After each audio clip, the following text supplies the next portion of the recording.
कि खेलन चले शिकार आशु पे शबार देखी प्रतिवारी और देखी प्रचन के बीच रे एक सुंदर राजकुमार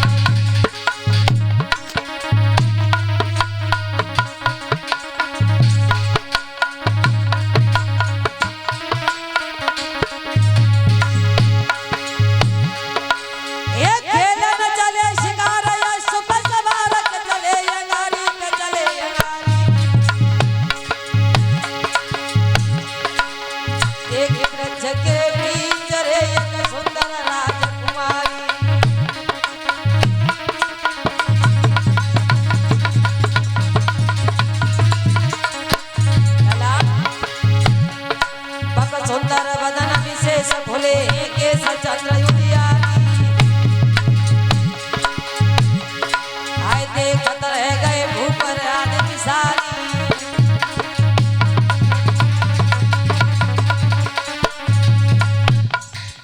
महाराज आज देरी नहीं हुई है।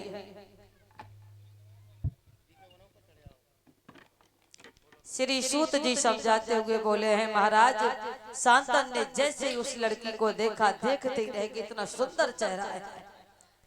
जैसे ही लड़की को देखा महाराज शांतन को अपने पिता प्रतीक की बात याद आई कि मेरे पिता कहकर गए कि जंगल में जाओगे तो सुंदर लड़की मिलेगी, कहीं ये वही लड़की तो नहीं है। उसी समय गंगा जी ने देखा तो महाराज को बुलाया, इधर आइए, क्या देख रहे हो घूर घूर के, मैं आपसे ही कह रही हूँ।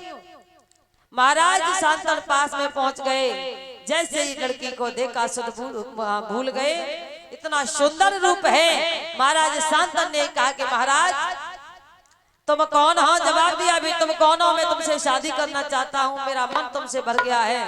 तब गंगा जी ने कहा कि मैं भी तुमसे शादी करना चाहती हूँ, लेकिन मेरी एक शर्त है।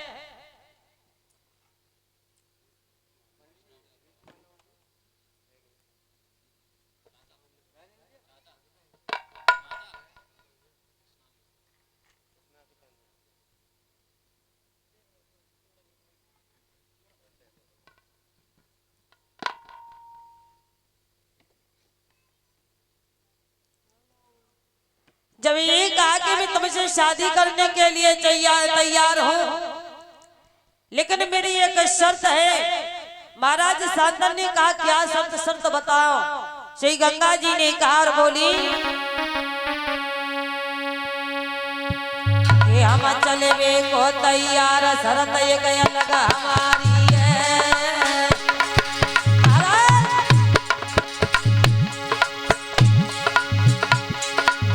वचन महाराज बनूं मैं नारे तुम्हारी है।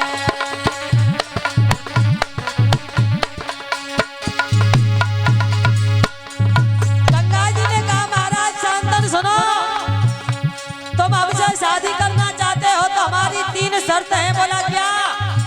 पहली शर्त यह है कि हम किसी से अच्छा कहें या बुरा कहें, लेकिन तुम बोलोगे नहीं।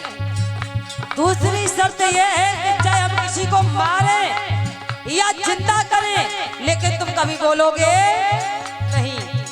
तीसरी शर्त यह है हमारे मन में जो आए वो करेंगे, लेकिन कभी हम तुम हमें टोकोगे नहीं। जिस दिन टोक दिया उसी दिन तुम्हें छोड़ करके चली जाऊंगी। महाराज शांतन ने अंधे हो गए सुंदरता देख करके। महाराज वचन भर लिया, कहने लगी गंगा हम चले वे को तैयार, शरत गया लगा हमारी है। देवती ने वचन महाराज बनूं मैं नारे तुम्हारी है। करूंगी हर पल में घर में, जब अच्छा करो जो कहेगा होगे नहीं तुम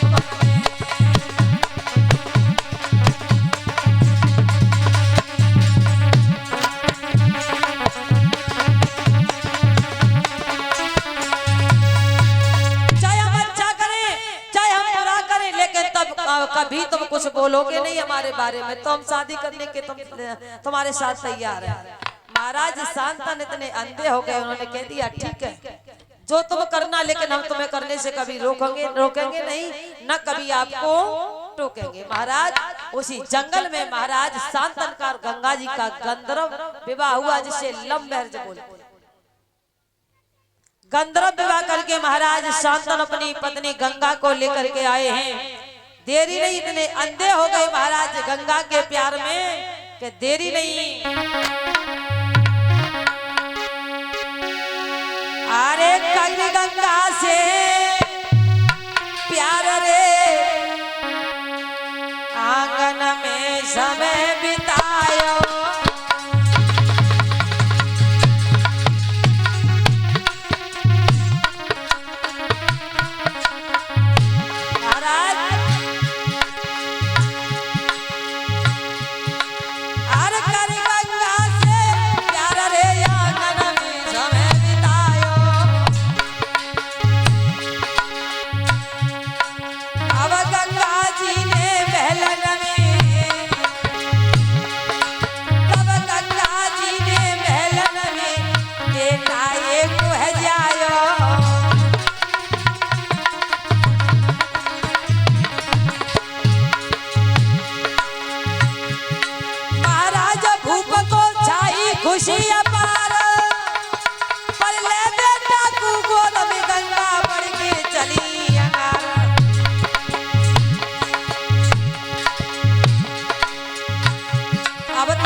महाराज आज देरी नहीं हुई, गंगा ने घर में पहले पुत्र को जन्म दिया और इधर महाराज शांतन ने बधाई बजवाई। गंगा ने पुत्र को उठाया, गोद में लेकर के महाराज चली जा, गंगा जी की जल की धारा बह रही है। महाराज शांतन पीछे पीछे चले जा रहे हैं, कुछ बोले नहीं, क्योंकि मैंने गंगा को वचन दिया है, चाहे अच्छा करे या बुरा करे, अगर मैंने बोल दिया तो गंगा मुझे छोड़ करके चली जाएगी। महाराज जाकर के गंगा ने बीच जल की धारा में उस पुत्र को फेंक दिया। कि जाने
महाराज शांतन खड़े रहे, मन में विचार आया, ये कैसी बेटा की माँ है, जिस बेटे को जन्म दिया उसी को जल की धारा में फेंक दिया, लेकिन बोले नहीं। गंगा चुपचाप अपने घर चली आई, पीछे पीछे शांतन चले आए। महाराज एक नहीं एक एक कर मात ने मारे बेटा साथी, फिर भी शांतन भूप ने छोड़ो नहीं साथ।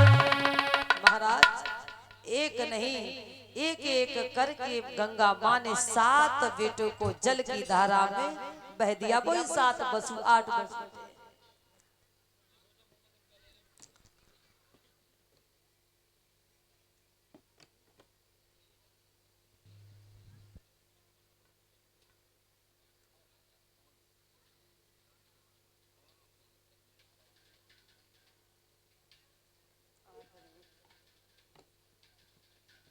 महाराज जब इस 7 बेटों को जल की धारा में डाल दिया, शांतन बोले नहीं, 8वें गर्भ में गंगा ने धारण किया। जब 8वां गर्भ पैदा हुआ है, महाराज जब 8वें गर्भ को लेकर के गंगा जब चली हैं,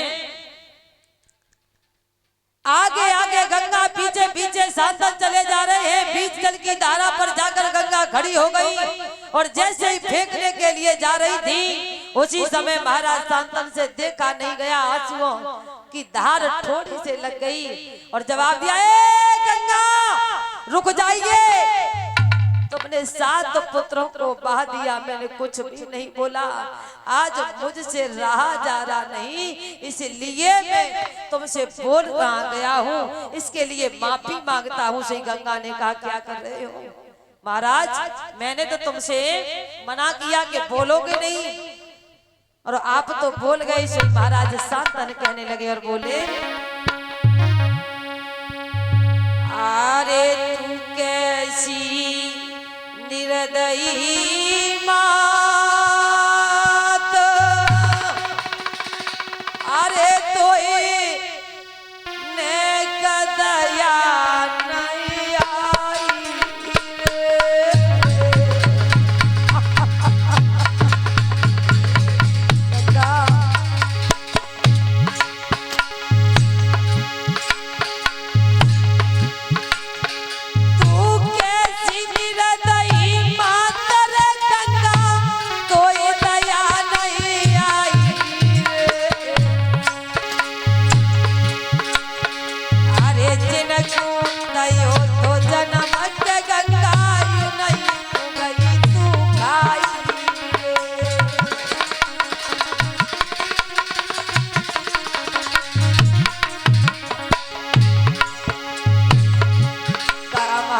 शांतन रो रहे हैं। गंगा तू कैसी माई है जिसको जन्म दिया, उन्हीं 7 पुत्र को खा गई।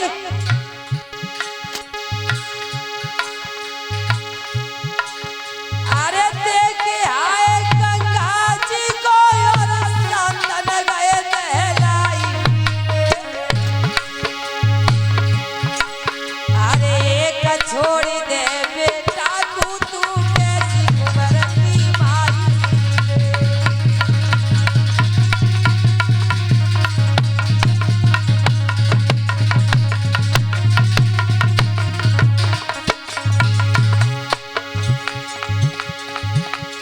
भक्तों तेरी दशा गंगा जी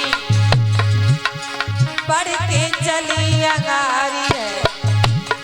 अब तो सुनेगी इतनी बात के गंगा चली अंगारी।